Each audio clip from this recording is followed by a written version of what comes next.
네, 안녕하십니까. KBS 부산 저출생 대토론회 진행을 맡은 아나운서 차재원입니다. 작년 부산의 합계 출산율 0.68명입니다. 한 명이 채 안 되는데요.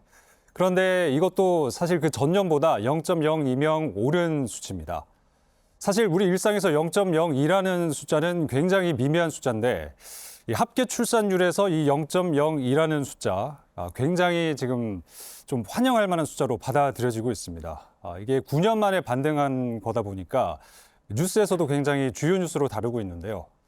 오늘 이 스튜디오에는 부산 시민분들 20대 청년부터 그리고 실제로 자녀를 낳고 키우고 있는 30대, 40대 부부 이런 분들이 오셨습니다. 이분들과 함께 이 저출생 문제 과연 어떻게 좀 풀어낼 수 있을까? 앞으로 어떤 식으로 우리가 해답을 좀 찾아볼 수 있을까? 좀 허심탄회하게 피부에 와닿는 그런 얘기들 한번 나눠보도록 하겠습니다. 먼저 이렇게 귀한 시간 내주신 여러분들께 감사의 말씀 드리겠습니다.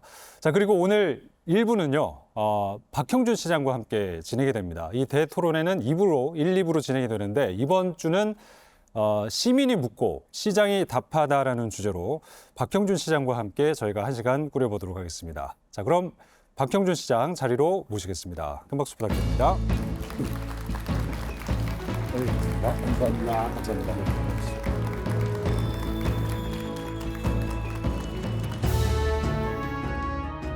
네, 이렇게 바쁘신데 또 와주셔서 감사합니다. 감사합니다. 불러주셔서. 어떻게 인사부터 먼저 좀 부탁드리겠습니다. 네, 오늘 이렇게 뵈니까 반갑습니다. 특히 우리 아기도 같이 온 거 보니까 더욱 반갑습니다. 오늘 저출생 토론회에 여러분들과 함께 정말 허심탄회하게 부산의 저출생 문제를 어떻게 해결할까, 대한민국 저출생 문제를 어떻게 해결할까 의논해보고 싶습니다. 감사합니다. 네. 기대가 많이 됩니다. 사실 뭐 이런 정식 토론회는 많이 하셨겠지만 또 이렇게 시민들과 이렇게 가까운 자리에서 함께 하는 거는 또 저희 KBS 부산만이 할 수 있는 그런 게 아닌가 하는 생각이 드는데요. 오늘 저희가 이 저출생 상황과 뭐 이런 데이터들과 관련해서 정재희 아나운서도 함께 그 내용을 전해준다고 합니다. 정재희 아나운서. 네, 안녕하세요. 오늘 부산 시민들과 시장님들 사이에서 친절한 메신저 역할을 해낼 아나운서 정재희입니다. 뉴스나 저출생 관련 통계를 굳이 찾아보지 않아도 요즘은 이 저출생 문제가 참 체감이 되는 시기인 것 같습니다. 부산의 저출생 이야기를 본격적으로 하기 전에 제가 재미있는 화면을 하나 준비했는데요. 잠시 과거로 떠나보실까요?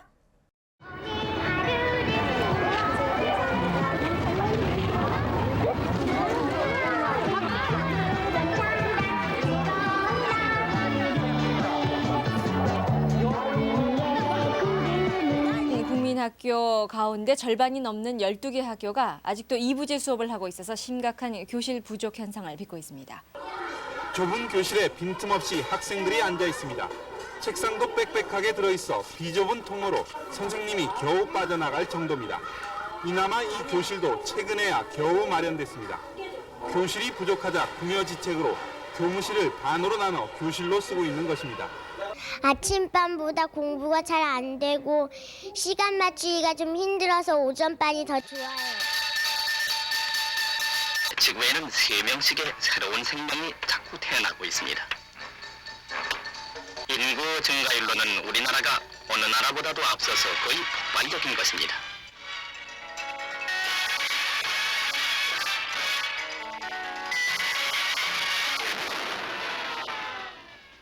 해마다 150만 인구가 늘고 있어 100년 후면은 6억 인구가 됩니다. 이건 그저 만화라고 웃어넘길 수는 없습니다. 앞으로 자녀들은 알맞게 낳아서 훌륭의 길로 알뜰한 살림을 이룩해야겠습니다. 덮어놓고 낳다보면 거짓골을 못 면한다. 네, 덮어놓고 낳다보면 거짓골을 못 면한다. 이게 저 당시에 공식적으로 사용됐던 표지 않습니까, 시장님? 요즘 부산시에서 저런 표 내걸면 난리 나죠, 그렇죠? 큰일 나죠. 근데 사실 저는 이제 국민학교 세대인데 한 반에 한 50명에서 60명이 있었습니다. 시장님 학창 시절, 소학교 시절은 아니시니까요. 국민학교 시절에 어떠셨습니까? 학교에 몇 명 세대가 이제 1960년 전후로 태어난 사람이 우리나라에서 이제 제일 한 해 많이 태어난 저희가 연령대거든요. 제가 다녔던 초등학교가 전 세계 기네스북에 오른 초등학교입니다. 어떤 걸? 그 국민학교, 당시의 국민학교 학생 수가 제일 많기로 우리 초등학교가 그 해에 108명이 태어났는데 네네. 그 지금 작년 기준으로 23만 명이 태어났다고 하니까 딱 5분의 1이 준 겁니다. 5분의 1이. 그러니까 이게 이 저출생 문제가 얼마나 심각한지 알 수 있고 1970년대에 그래서 나온 표가 이 둘만 낳아 잘 기르자였지 않습니까? 1980년대에 그때 저희가 출산 정책이 좀 실패했다고 생각하는데 그때 이미 이제 출산율이 줄어들고 있었기 때문에 그냥 그 표를 유지하든지 그걸 없애든지 해야 되는데 1980년대에 오히려 아들, 딸 구별 말고 하나만 나 잘 기르자라는 표가 바뀌었어요. 아, 그때 전환점이 좀 있었네요. 그러면서 정말 그게 2020년대에 들어오면은 20만 대로 또 줄어들었으니까 이게 급격하게 이제 줄어든 거라고 볼 수 있어요. 어떻게 보면 시민들이 표를 잘 따랐다고 볼 수도 있을까요? 그러니까 국가가 이게 장기 미래의 추세를 보고 정책을 펴야 되는데 그런 것이 부족했다는 게 이제 지금 굉장히 그래서 후회되는 일이죠. 그런 일련의 상황들 때문에 지금의 어떻게 보면 위기를 저희가 맞고 있는 건데 그래서 오늘 이 자리가 더 중요한 거 아니겠습니까? 그래서 오늘 저희가 지금 부산의 상황은 어떤지도 한번 살펴봐야 될 것 같은데요. 정재희 아나운서 어떻게 지금 상황 전개가 되고 있습니까? 네, 앞서 보신 덮어놓고 나타보면 거짓골을 못 면한다. 이 문장은요, 실제 1960년대에 사용됐던 가족계획 표어입니다. 이 시기 우리나라 합계 출산율은 5명 이상이었다고 하는데요. 현재 0.68명의 합계 출산율을 보이고 있는 부산 상황은 어떨까요? 1학년 입학생이 없어서 입학식조차 열지 못하는 초등학교가 올해까지 3년 연속 발생하고 있고요. 신입생이 10명 이하인 초미니 학교도 29곳이나 된다고 합니다. 또 새로운 원생이 없어서 문을 닫는 부산의 어린이집도 5년 사이에 500곳이 넘었습니다. 뿐만 아니라 이 신생아가 태어나지를 않아서 분만 진료를 하는 산부인과가 줄어들기도 했는데요. 현재 부산 지역의 산부인과 병의원은 130여 곳이 있지만 실제 분만 진료가 가능한 곳은 겨우 25곳 정도에 불과하다고 합니다.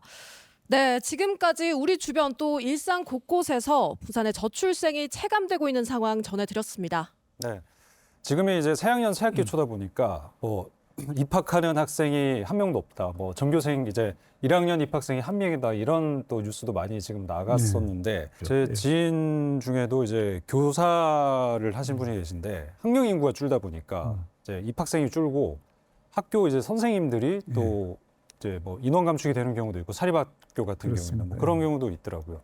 굉장히 지금 심각한 사회 문제로 점점 확산이 되고 있는데 부산의 합계 출산율 그럼 과연 저희가 수치로 봤을 때 어떤지 데이터로 한번 준비를 해봤습니다. 화면으로 함께 보시면 될 것 같은데요.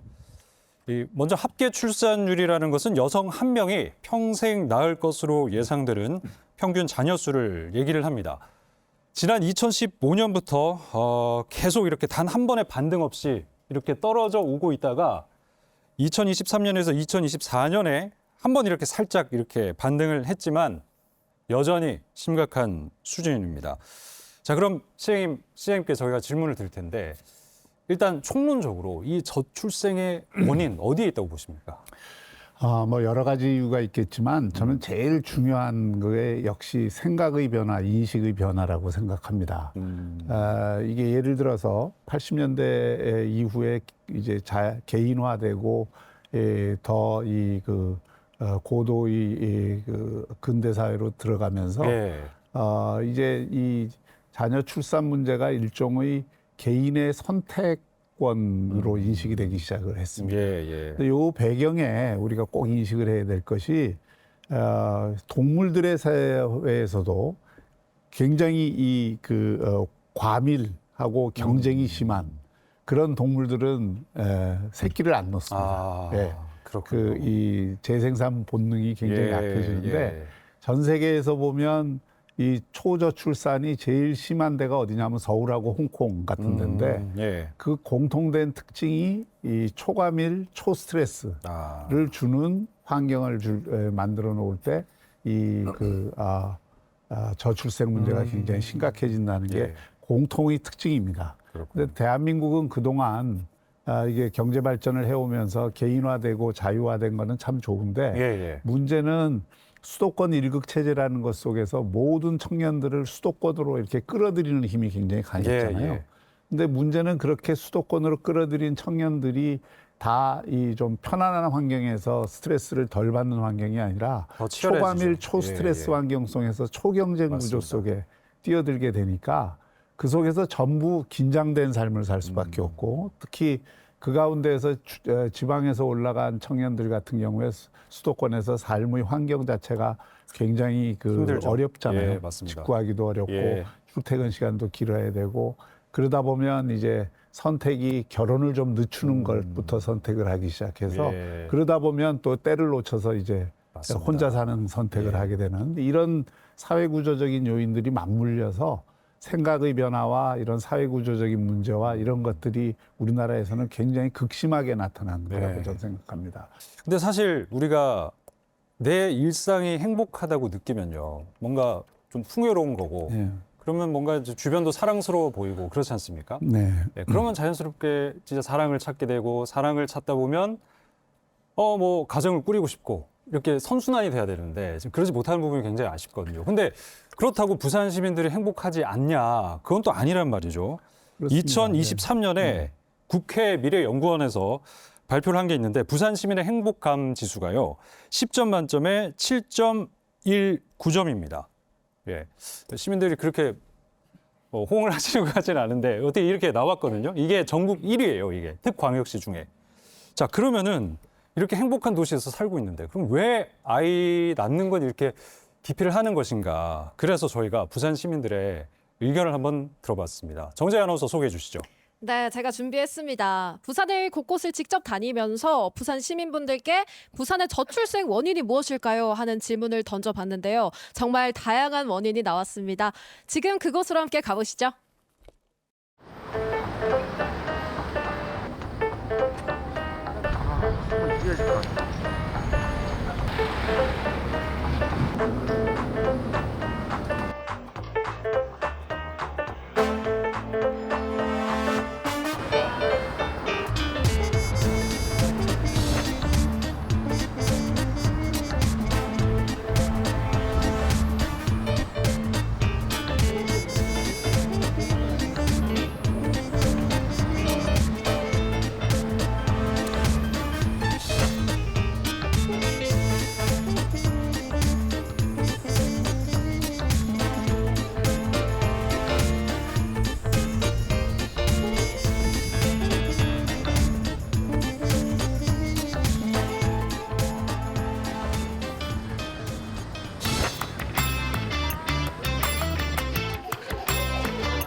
말씀대로 제가 현장에서 그대로 스튜디오까지 들고 온 화이트보드가 제 옆에 있습니다. 정말 빼곡하게 적어주셨는데 몇 가지 읽어보다 보면 아마 해답에 대한 힌트를 얻을 수 있지 않을까 싶습니다.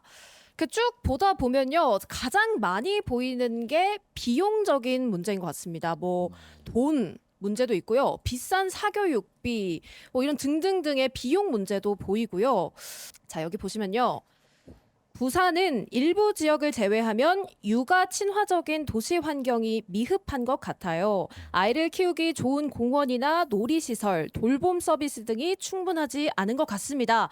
라는 의견이 적혀 있습니다. 지금 현장에 계신 많은 부산 시민분들도 고개를 적극적으로 끄덕이고 계신 것 같은데 공감이 되시는 부분이 있을 것 같습니다. 그러면 또 시민분들의 이야기를 안 들어볼 수가 없겠죠. 제가 다양한 나이대로 한번 인터뷰를 나눠보도록 하겠습니다. 네. 네, 안녕하세요. 부산 청년 류혜준님께 질문을 드려보도록 하겠습니다. 성함과 나이 말씀 부탁드립니다. 네, 저는 류혜주이고요. 만 20세입니다. 그럼 청년의 입장으로서 부산의 저출생 원인이 이건 것 같다 하는 의견 있으십니까? 아무래도 사회 분위기가 아닐까 싶습니다. 요즘 부산 청년들의 취업률이 굉장히 낮다는 기사를 여러 번 봤었는데 당장 내 몸 하나도 건사하기 힘든데 뭔가 가정을 꾸리고 미래를 생각하면서 내가 책임질 존재를 하나 더 만든다는 게 조금 쉽지 않은 선택이라고 생각해서 다들 조금 아이를 낳는 걸 꺼리는 것 같습니다. 네, 류혜주님께서 말씀을 주셨듯이 정말 많은 청년들이 아마 비슷한 생각을 하고 있지 않을까 싶습니다. 그럼 저희가 방금 청년 이야기를 들어봤으니까 두 번째로 한 자녀를 둔 부모님께 질문을 드리겠습니다. 지금 명찰을 차고 계신데 각각 뭐 두 자녀 어머니도 계시고요. 네, 김정현 씨 한 자녀 어머니신 것 같은데 자기소개 간단하게 부탁드립니다. 네, 반갑습니다. 저는 44세 김정현입니다. 네, 반갑습니다. 지금 현재 자녀가 한 분이신데 앞으로 혹시 둘째를 가질 계획이 있으십니까? 처음에는 한 아이를 낳았을 때는 당연히 2명은 있어야 된다라고 생각을 했는데 키우다 보니 점점 생각이 한 명만 그냥 얘한테 최선을 다해서 얘한테만 올인을 하자 이런 식으로 생각해서 둘째는 이제 계획이 없습니다. 그러면 둘째를 가지려고 했다가 한 명만 키워야겠다 하는 데는 또 명확한 이유가 있을 것 같아요. 어떤 이유가 있을까요? 이게 제일 중요했던 게 아무래도 약간 비용적인 부분이랑 저 같은 경우는 약간 독박이다 보니 이렇게 주위에서 조금 도움을 못 받아서 오로지 저 혼자 이렇게 키워가지고 되게 조금 힘이 많이 들었었거든요. 그래서 이게 자꾸 힘이 들다 보니까 저절로 이렇게 이제 그냥 이렇게 둘째 생각이 이제 뚝뚝뚝뚝 끊어졌던 것 같아요. 그렇죠. 그런 현실적인 문제가 많이 있을 것 같은데 그렇다면 혹시 이렇게 육아를 직접적으로 도와줄 수 있는 인력이 생긴다든지 정책적인 지원이 생긴다면 둘째를 가지실 계획이 좀 생기실 것 같나요?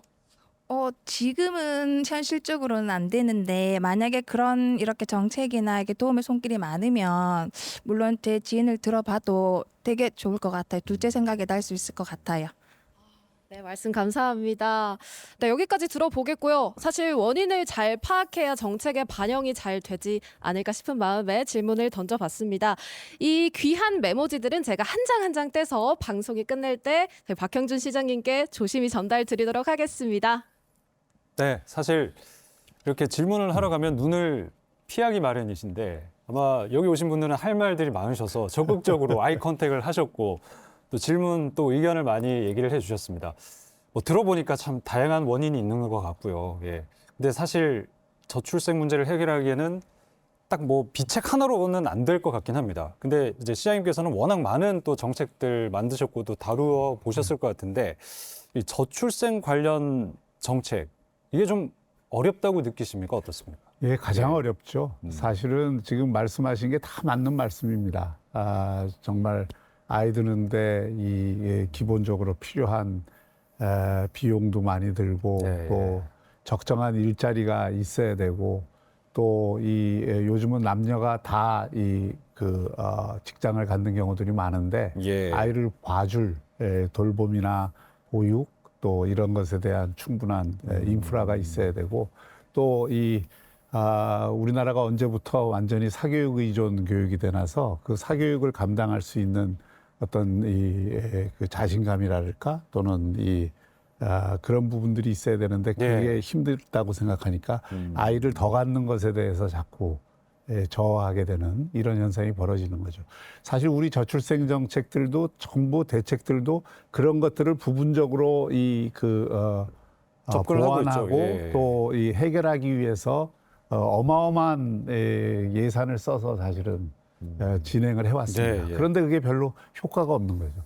그래서 더욱 안타깝고요. 본질적인 부분을 못 건드리고 있다라는 것을 보여주는 거고. 근데 이제 예를 들어서 이런 게 있습니다. 뭐 획기적인 정책은 지금 우리가 쓰고 있는 정책이 아니라 그런 주장들이 있는 거죠. 아동수당, 뭐 육아수당, 뭐 이런 거 다 각각 개별적으로 주지 말고 다 모아서 출산할 때 아예 뭐 1억을 준다든지, 뭐 출산할 때 뭐 곳도 있지 않습니까? 그렇게 예, 예. 왕창 주는 그런 어떤 정책을 피는 게 오히려 더 효과적이지 않느냐. 지금은 다 정책별로 이렇게 쪼개져서 주는 것보다는 이게 더 효과적이지 않느냐는 예, 예. 거에 대해서는 지금 논쟁 중입니다. 아, 그런 부분들도 예. 우리가 한번 검토는 해볼 필요가 있는데 네네네. 복지라는 게 이제 개인에게 그런 어떤 목돈을 줬을 때 그게 과연 복지에 제대로 쓰일 거냐 하는 문제가 있고요. 효용성 부분에서. 예, 그리고 또 본질적으로 이 목돈을 준다고 해서 출생률이 오를 건가에 대해서는 학자들 사이에서도 지금 논쟁이 많기 때문에 예, 예. 실험 결과들도 그렇게 긍정적이지는 않기 때문에 그걸 전부 모아서 목돈을 주는 정책에 대해서는 네. 지금도 검토가 계속 되고 있는데 어쨌거나 과거의 그런 정책들로부터 시작이 돼서 지금 이렇게 계속 보완이 되고 있다는 말씀이신 건데 그러면 지금 이 시점에서 부산에서 저출생 정책이 녹아 들어있는 그 현장이 있다고 하는데요. 정재희 아나운서가 소개해 주시겠습니다.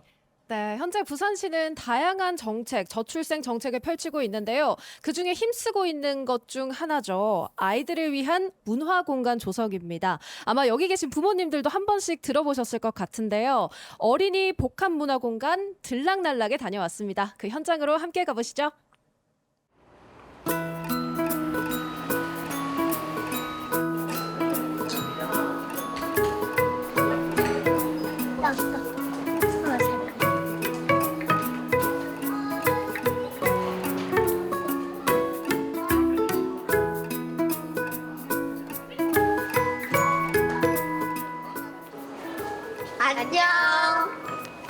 안녕하세요. 좋은 하루예요. 가족은 어디 있지? 네, 이제부터 여러분 모두가 저희 가족이에요.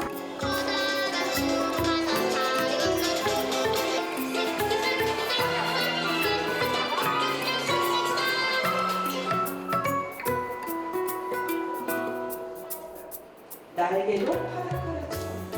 그러자 팔이와 뿔벌이 한 마음이 되어서 하지만 우리 생뿔벌 대사를 한번 생각해 보세요.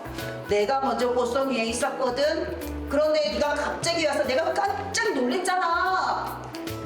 너가 내 날개 한쪽 싸우다가 빠졌잖아. 내 날개 한쪽. 우리 둘이 같이 가서 꽃집 때 누울까? 자, 친구들은 이제 테이블 정리한 친구들은 앞으로 조금씩 나오세요.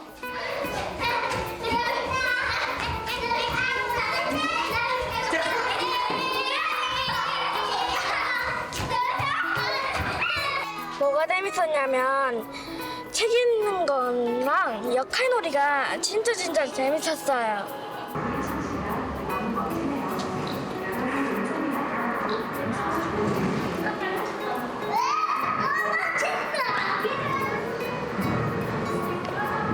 부산을 대표하는 저출생 정책이 궁금해요.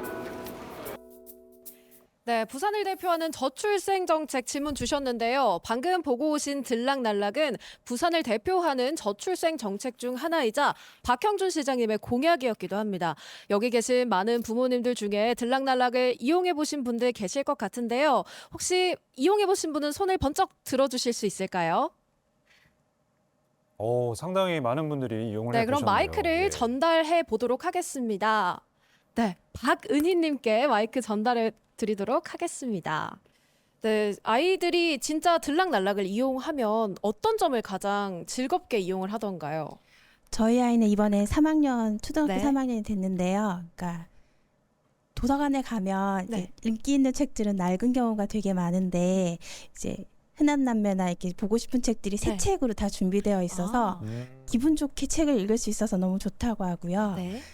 이렇게 인당 5권씩 책을 빌릴 수 있으니까 이제 저희 3인 가족 15권 빌려오면 집에서 또 즐겁게 읽고 예, 그런 점이 좋았던 것 같아요. 그리고 이제 프로그램 신청하는 것도 있는데 네. 너무 경쟁이 치열한 게 정말 단점이라면 단점인데 무료로 진행되는 질 좋은 프로그램이 많아서 저는 여기저기 많이 다니고 있습니다. 그럼 그 프로그램의 인원 제한이 네. 약 어느 정도 되는 건가요? 10명에서 15명 정도요. 그럼 예. 보통 이 신청이 오픈이 되고 나면 네. 빠른 시간 내에 이제 마감이 초 되는 건가요? 단위로 시계를 봐가지고 하자마자 하면은 거의 바로 마감됩니다. 아, 그런가요? 네. 그럼 들락날락을 얼마나 자주 이용하십니까? 저는 일주일에 한 3-4번 이상 집 아이랑 갈 근처에. 때도 있고요. 예, 저 혼자 가서 도서관에 이제 빌릴 때도 있고요. 거의 주민센터 위에 유휴 공간을 활용해가지고 굉장히 많이 만들어졌더라고요. 되게 잘 형성이 돼 있나 보네요. 네네. 말씀 감사합니다. 네. 자, 한 분만 더 이야기 들어보겠습니다. 혹시 들락날락 다녀오신 분 계십니까? 나는 가봤다. 부끄러워하지 마시고. 아까 분명히 한 10분 손 네, 드셨던 많이 드셨는데 갑자기. 사라지셨습니다. 자, 하나 둘 셋 하면 들어볼까요? 네. 하나 둘 셋. 안 아마 계십니까? 앞에서 안 얘기 저기 네, 한 분 더. 네, 마지막 한 분만 더 네네네. 받아보겠습니다. 네, 마이크 전달 부탁드리고요. 잠시만 실례가 안 된다면 일어나주시면 감사하겠습니다. 좀 아쉬웠던 부분 중심으로 여기 공약 책임자가 계시기 때문에 저는 자리 잠시만 일어나주시면 되겠습니다. 안녕하세요. 저는 부산시의 들락날락 정책이 너무 좋아서 잘 이용하고 있고 각 구마다 어디 여행을 그 구에 가면 그 구에 들락날락이 어디 있는지 아이랑 가는데요. 앞서 말한 좋은 시설, 좋은 도서들을 접할 수 있어서 좋지만 아쉬웠던 것들은 저는 이제 프로그램들 영어 특화 도시로 해주셔가지고 저는 영유아를 키우고 있는데 그런 인기 있는 프로그램들은 전 직장을 다니니까 클릭할 시간조차도 없는 거예요. 그래서 그것들이 어떻게 운영되는지 물어보니까 운영하시는 분들은 어떠하게 막을 수 없고 선착순이라고 하시더라고요. 그런데 조금 그런 인기 있는 프로그램들을 조금 1에서 3회 정도 진행했던 분들은 조금 후순위로 우선순위에 대한 조금 방안들을 고민해 주시면 좋겠다는 생각을 했습니다. 너무 좋은 제안이었습니다. 말씀 감사합니다. 네, 부산 시민분들 진짜 현실적으로 다양한 정책들 잘 이용하고 계신 것 같습니다. 그럼 두 번째 질문, 부산을 대표하는 정책 이야기 계속 이어나가시죠. 네, 시장님 이렇게 좀 뿌듯하신 부분도 있으실 것 같습니다. 이렇게 대표 공약이 또 좋은 평가를 해주신 분들도 계시고 하지만 또 아쉬운 점도 말씀을 해주셨는데 이제 공약 AS를 해주셔야죠.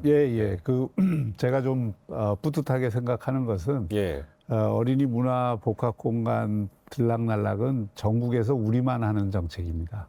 대부분 이제 어린이 도서관 정책으로 많이 하는데 제가 이건 순수하게 제 아이디어에서 나온 건데 남한테서 얻은 아이디어가 아니라 왜 그런 아이디어를 냈냐면 어린이 도서관에 가면 아무래도 아이들이 조용히 책만 읽는 이런 공간이잖아요. 근데 아이들은 사실 아이들끼리 뛰어놀고 서로 친해지고 이런 어떤 그 환경을 조성해 주는 게 좋고 놀이와 공부와 체험이 함께 통합이 되는 그런 시설이 돼야 되겠다는 생각이 하나였고요. 두 번째는 어른들이 가더라도 아이하고 같이 보낼 수 있는 공간이어야 한다. 그래서 거기가 일종의 어린이는 어린이들끼리, 어른과 어른끼리, 또 어른과 아이끼리 자그마한 공동체를 이루는 그런 공간이 돼야 이게 행복도시로 가는 데에도 좋은 사회적 관계를 확산하는 데에도 굉장히 도움이 된다고 해서 아이디어를 낸 거고요. 시청에 그걸 1층을 다 이제 비워갖고 그걸 해서 시행을 해보니까 반응이 워낙 좋아서 저희가 이거를 지금 부산시에 100개를 만들었는데 저희가 200개까지 늘릴 생각입니다. 그래서 좀 더 촘촘하게 15분 도시 앵커 시설로 저희가 만들려고 하고. 그러면 아까 그 얘기했던 경쟁 부분, 그렇죠. 그게 좀 해소가 되겠네요. 뭐 저희가 사실 들락날락 얘기만 했는데요. 부산시가 저출생 정책들 많이 좀 하고 있습니다. 근데 문제는요. 다 좋아요, 다 좋은데 그렇게 늘리고 확대해서 많은 시민들이 이용하면 당연히 좋겠지만 결국에는 이제 시 예산이 한정적이지 않습니까? 한 해 얼마나 이 예산이 저출생 관련 정책?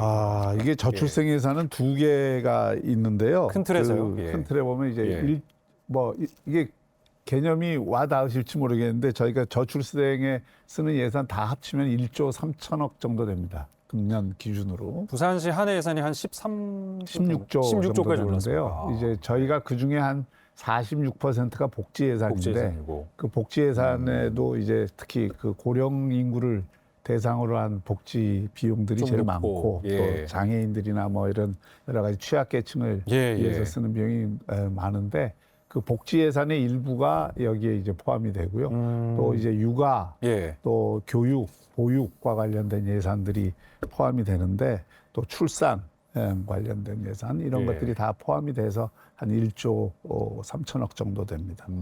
그 정도 예산으로 충분하다고 말씀하시기는 힘들죠. 그렇지 예, 않죠. 충분하지 않고 이거는 예, 계속 예. 늘릴 수밖에 없는 예산이고요. 네, 네, 네. 제 목표는 그렇습니다. 적어도 0세부터 초등학교 6학년 때까지는 우리 부산의 부모들이 자신의 비용을 거의 지불하지 않고 아이를 예. 키울 수 있는 그런 환경을 만들자는 게 목표고요. 그걸 위해서 한 걸음 한 걸음 지금 나아가고 있습니다. 그리고 많은 부분 좀 진전이 있었다고 생각을 합니다. 알겠습니다. KBS 부산 저출생 대토론회 시민이 묻고 시장이 답하다 저희가 진행을 하고 있습니다. 이 자리에 함께하는 부산 시민들 계속해서 들으면서도 궁금증이 많이 생기실 것 같아서 저희가 또 시장님께 직접 질문을 하고 답을 들어보는 시간 준비를 해봤습니다. 정재희 아나운서가 수고해 주시겠습니다. 네, 부산 시민들과 시장님의 사이를 친절하게 엮어주는 메신저 역할을 드디어 해낼 때가 왔습니다. 오늘은요, 궁금한 점이나 혹시 정책 제안이 있으신 분들은 부끄러워하지 마시고 손을 높이 들어주시면 제가 마이크 전달하도록 하겠습니다. 혹시 계신가요? 네, 조선재님께 마이크 드리도록 하겠습니다. 조선재님은 과연 어떤 질문이 있으신지 말씀해 주시기 바랍니다. 네, 시장님 반갑습니다. 저는 35살이고요. 다둥이 아빠인데 자녀 셋을 양육하고 있거든요. 그 작년에 이제 시장님께서 발표하셨던 그 공공임대주택 방금 말씀하셨던 청년 모두가라는 정책이 뜨고 나서 사실 저희는 이제 부부가 같이 그 정책을 계속 기다려왔고 또 이제 이번에 3월달 다음 주 이제 시행을 하는 걸로 알고 있거든요. 근데 저희가 이제 보고 있는 거는 사실 저희는 이제 3명을 육아를 하는데 양가 부모님이 도와주실 분이 안 계셔서 저희 부부가 거의 한 팀이 돼가지고 열심히 그래도 자녀를 양육하고 있고 부산에 사는 게 사실 너무 아까 시장님 말씀하신 것처럼 환경 자체가 너무 행복하고 해서 좋은데 그 공공임대주택에 제공되는 주택의 평수대가 사실 15평에서 20평대로 좀 제한이 되다 보니까 저희 같은 경우는 기회가 된다면 자녀를 한 명을 더 낳고도 싶은데 이게 20평대에서 사실 자녀를 4명 총 6명이 함께 거주한다면 그 아까 시장님 말씀하셨던 초밀도, 초스트레스가 더 커지지 않겠나라는 생각이 좀 들거든요. 그래서 공공임대주택에 제공되는 그런 평수나 또 이제 그 어떤 명지 신도시나 일광 신도시처럼 이렇게 좀 특화된 도시 지역에 그게 좀 더 많이 제공이 된다면 같은 이렇게 양육을 하는 그런 부모님들이 많을 거니까 좀 더 환경적으로 괜찮지 않을까. 그래서 그런 평수나 또는 지역에 대한 부분도 고민이 되고 있는지 사실 궁금합니다. 예. 저희가 아이고 좋은 질문 정말 감사합니다. 그 앉으시죠. 그 좋은 질문 진짜 감사한데 그 저희가 정책적으로 사실은 세 자녀 이상 가진 가정에 대해서 세심하게 정책을 설계하지 못한 부분이 있습니다. 지금 말씀하신 것처럼 세 자녀, 네 자녀 이렇게 갖는 그 가구에 대해서는 저희가 좀 특별한 대책이 필요하다고 생각하거든요. 저희가 그걸 설계 안에 좀 넣어서 오늘 주신 의견을 가지고 그 세 자녀, 네 자녀 갖는 그 분들을 위한 임대주택을 공간도 조금 넓게 사용할 수 있는 그런 임대주택을 저희가 제공을 해드리도록 그렇게 하겠습니다. 이 임대주택은 별도로 임대주택으로 짓기도 하지만 저희가 그 전세나 이런 어떤 주택들을 저희가 구매를 해서 이 세를 드리기도 하는 것이거든요. 임대로 제공을 해드리기도 하는 것이거든요. 그런 것들을 저희가 잘 살펴서 세 자녀, 네 자녀 이렇게 갖는 다둥이 가족들을 위한 특별한 공간도 저희가 신경을 써서 마련하겠습니다. 감사합니다. 네, 오늘을 계기로 좋은 방향으로 흘러가길 바라겠습니다. 그럼 다음 질문 한번 받아보겠습니다. 네, 김수현 씨께 마이크 전달드리도록 하겠습니다.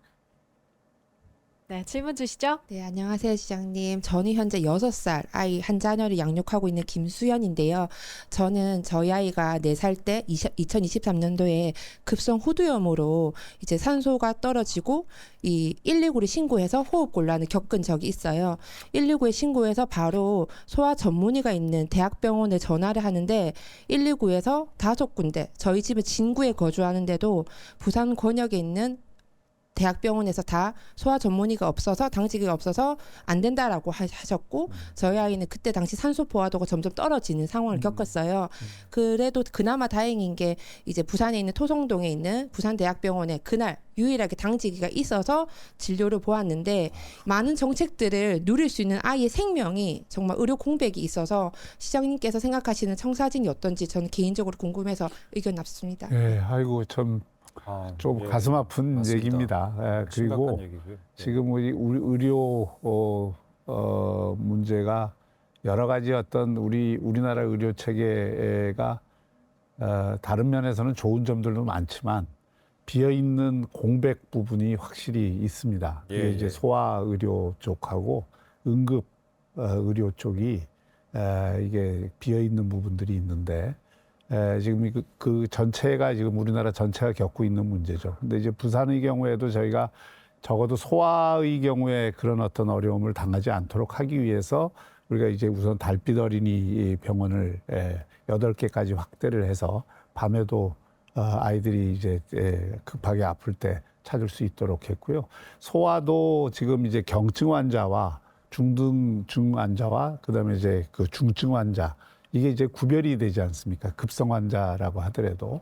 그래서 지금 사실은 이게 그 소아 이제 전문 응급 의료센터는 양산 부산대병원이 그걸 감당을 하고 있고 대신 우리가 이제 종합병원들에게 이 소아 응급 아동병원 휴일 당번제라고 해서 전문의 선생님들이 그래도 그 당번에 해당되는 날에는 그 병원에 갈 수 있도록 지금 체계를 마련을 하고 있습니다. 그래서 지금 감당을 하고 있는 것이고요. 충분하지는 않지만 그리고 저희가 이제 아동병원을 지금 이제 통과가 돼서 곧 짓게 됩니다. 그렇게 되면 부산의료원 내에 이제 부산에도 아동 전문병원이 하나 생기게 되고 그 공공이 운영하는 아동병원이 생기게 되고 이렇게 지금 이제 저희가 이렇게 체계를 짜나가고 있는데 가장 큰 문제는 이 소아 전문의 수가 절대적으로 부족하다는 겁니다. 그리고 구하기도 어렵고 그러다 보니까 이게 소아병원 자체가 늘어나는데 한계가 있습니다 지금. 그리고 더구나 소아 응급을 해줄 수 있는 병원은 너무나 제한돼 있기 때문에 그래서 저희도 좀 많이 늘어났으면 좋겠고 그런 쪽에 지원을 하는데 지금 어머님 말씀하신 것처럼 그렇게 모든 걸 한꺼번에 지금 충족시킬 수 있는 수준은 아닙니다. 하지만 저희가 계속 이걸 늘려가고 있고 그리고 그런 어떤 부족한 현실에서도 그 감당을 하기 위해서 저희가 최선의 노력을 다하고 있고 또 아동병원을 새로 짓고 있고 그렇게 하고 있다는 말씀을 드리고 달빛 어린이 병원도 계속 확대해 나갈 생각입니다. 예. 네, 자녀를 둔 부모의 현실적인 질문이 아니었을까 싶습니다. 그럼 이 자리에 정말 다양한 세대가 참여해 주셨으니까 청년분들의 얘기도 한번 들어볼까요? 질문 있으신 분 있으십니까? 네, 조승환님께 마이크 전달 드리도록 하겠습니다. 질문 주시죠. 안녕하십니까. 저는 금정구에 살고 있는 24살 대학생입니다. 아무래도 이제 제가 대학생이다 보니까 좀 청년 얘기를 좀 드리고 싶은데요. 저출생의 핵심 원인 중 하나로는 청년 인구의 유출이 있을 거고 그 이면에는 또 일자리 문제가 있다고 생각합니다. 앞서서 이제 시장님께서 말씀해 주신 것처럼 사실 부산 시내에는 뭐 많은 일자리가 있지만 또 이 청년층의 니즈와 좀 미스매칭되는 부분이 있다라고 말씀을 해주셨습니다. 최근에 제가 알기로는 특히나 이제 부산시에 있는 일자리의 뭐 임금이 서울이나 수도권에 비해서 많이 격차가 나고 있다 이런 얘기를 들었습니다. 이를 포함해서 뭐 복지라든지 다양한 이런 처우의 문제가 있을 것이라고 생각이 되는데요. 그래서 부산시에 있는 이런 일자리의 처우 문제도 혹시 어떻게 생각하고 계시는지 궁금합니다. 네, 지금 말씀하신 것처럼 분명히 서울과 부산이 임금 격차가 조금 있습니다. 그리고 아시다시피 서울은 모든 대기업이 집중돼 있고 공공기관도 절대적으로 서울에 많고 하니까 고임금을 받을 수 있는 청년 일자리가 지역보다 훨씬 많은 것이 사실입니다. 또 청년들이 원하는 이 임금 수준하고 그게 한 저희가 조사한 바로는 한 340만 원 정도 되는 걸로 알고 있는데 부산의 지금 청년들 임금은 한 280만 원 정도 수준으로 그 격차도 한 60만 원 정도 납니다. 그래서 이거를 이제 메꿔가는 게 필요하죠. 메꿔가기 위해서는 우선은 좋은 일자리를 갖는 기업들을 유치하고 투자 유치를 하는 것이 가장 우선적인 거죠. 긍정적인 소식은 3, 4년 전보다 지금 부산의 기업 투자 유치가 20배 이상 지금 되고 있어서 좋은 일자리가 지금 계속 이제 생겨나고 있습니다. 투자가 유치되면 그게 효과로 나타나는 데는 한 2, 3년 걸리니까 공장 짓고 또 회사하고 운영하는데 뽑고 하는 데는 한 2, 3년 걸리니까 그게 이제 나타날 것이고요. 예를 들어서 뭐 조선 3사의 R&D 센터도 다 여기 생기고 르노의 R&D 센터도 일로 올 것이고 또 우리가 기업 투자 유치가 늘어나면서 각 분야에 좋은 일자리들이 여기 많이 생기면 과거보다는 상당히 좋은 일자리가 여기 많을 거고 이번에 저희가 CES에서 부산의 그 혁신 기업들이 CES 상을 7개 받았습니다.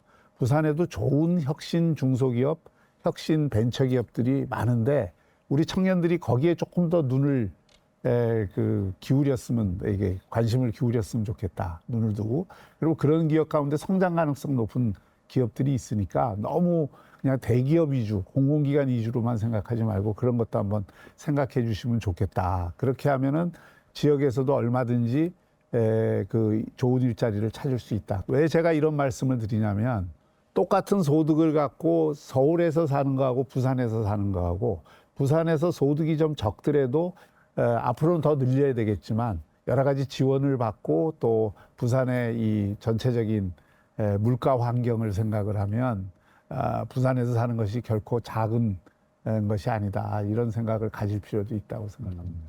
네, 조승아님께서 일자리, 임금 관련 질문 주셨습니다. 그럼 마지막 질문 받아보겠습니다. 네, 남승우님 마이크 전달드리겠습니다. 네, 질문 주시죠. 네, 우선 인사부터 드리겠습니다. 저는 현재 부산광역시에서 거주 중인 이제 만으로 22살 되는 남승우라고 합니다. 제가 이제 시장님께 질문 드리고 싶은 거는 아까 여기 방청객 분들에게는 이제 이 정책의 이용 그리고 이 이용에 대한 효용이나 단점 등을 많이 들어봤다고 생각이 되는데 이제 이 정책을 아이디어를 내시고 직접 정책을 실행을 하신 이제 시장님께서는 현재 저출산 관련 정책이 어느 정도의 효과를 보고 있다고 생각하시는지를 질문을 드리고 싶습니다. 네, 아주 좋은 질문인데요. 근본적인 질문이기도 합니다. 예. 저는 이게 물질적인 지원책만 갖고서는 이 저출산 문제가 근본적으로 해결 안 된다고 생각합니다. 아까 제가 처음 말씀드렸듯이 우리 사회가 지금 너무 집중돼 있고 초감일 초스트레스를 주는 이걸 풀어줘야 된다고 생각하고 또 그와 함께 꼭 필요한 게 사실은 우리의 생각하는 방식, 살아가는 방식에 대한 기본적인 가치관의 변화를 우리가 유도하지 않으면 사실 힘들다고 생각합니다. 우리가 어렸을 때부터 또는 가정에서든 교육을 통해서든 또 우리 사회 분위기든 내 행복이라는 게 홀로는 절대 행복을 캐질 수 없구나 하는 생각을 더 많은 사람들이 저는 갖도록 해야 된다고 생각하고 비록 힘들고 인생이라는 게 사실은 다 살아보면 뭐 부자든 가난한 사람이든 아니면 뭐 권력을 가진 사람이든 아닌 사람은 다 힘들고 고통스러운 게 인생이거든요.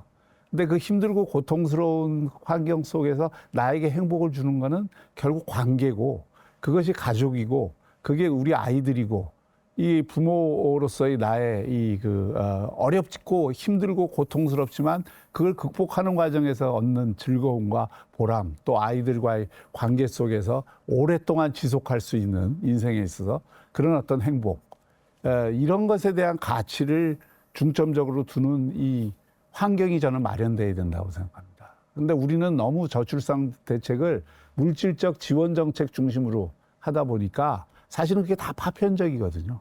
근원적인 문제 해결을 해주는 것은 아니기 때문에 그래서 저출생 대책이 그동안 별로 효과가 없었다고 생각하고요. 저는 그 두 가지가 이제 잘 조화를 이루는 것이 필요하다고 생각합니다. 이 물질적인 가치의 측면에서 다양한 지원 정책을 계속 확대하면서 그래서 더 부담을 좀 덜어드리는 정책을 하면서 다른 한편으로 우리 사회 전체가 이런 가치관의 변화를 가져올 수 있는 다양한 기제를 활용할 필요가 있다. 종교도 하나의 기제가 될 수 있고 교육도 기제가 될 수 있고 또 이런 미디어도 기제가 될 수가 있고 다양한 우리 어떤 크고 작은 공동체에서 이런 인식의 변화를 가져오려고 하는 노력이 저는 정말 중요하다고 생각합니다. 예, 경제적인 부분에 대해서는 뭐 노력을 해오고 있고 어느 정도 성과도 있는 상황이지만 결국에는 인식의 변화가 가장 우선시돼야 된다. 그런 말씀이신 거군요.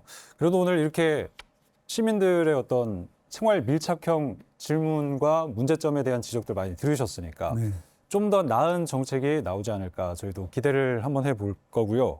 그리고 인식 변화를 위해서 저희 KBS도 저출생국 대 프로젝트를 시작을 했습니다. 육아의 현실부터 가족의 소중함을 느끼고 나아가서 저출생 극복을 위해서 뭐가 필요한지 한번 생각해보는 새로운 프로그램을 저희가 만들었는데 제목이 재밌습니다. 후아육, 아이는 누가 키울래?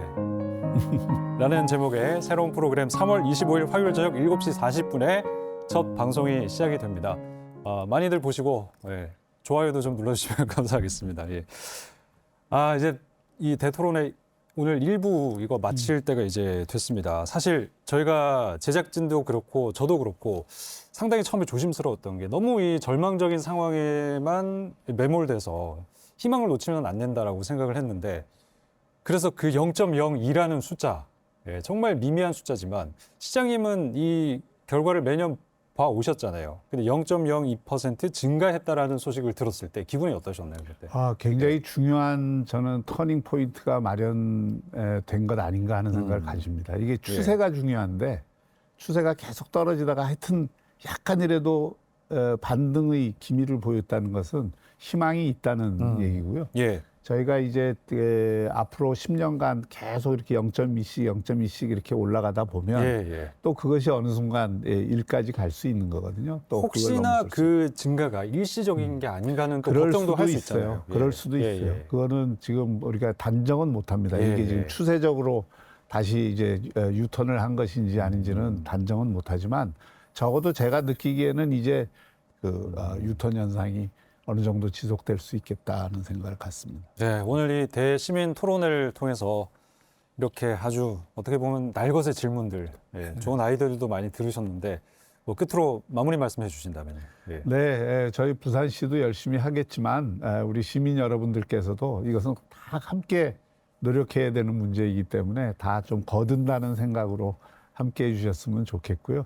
저희 부산시도 이 효과가 있는 정책은 더 강화를 하고 또 이 부족한 부분이 있는 부분들은 보완을 해서 이 저출생 문제를 우리 부산이 그 다른 지역보다도 결코 그 늦게 탈출하지 않도록 최선을 다하겠습니다. 네. 자, 오늘 이렇게 뜻깊은 자리 만들어주신 박정준 시장 그리고 우리 시민 여러분들 모두에게 감사의 말씀 드리겠습니다. 저희는 다음 주에 여러 전문가들을 모시고 또 이 저출생 문제 해결을 위한 그 과제들 한번 짚어보는 시간 갖도록 하겠습니다. 네, KBS 부산 저출생 대토론회 1부는 여기서 마치겠습니다. 함께해 주신 여러분 고맙습니다.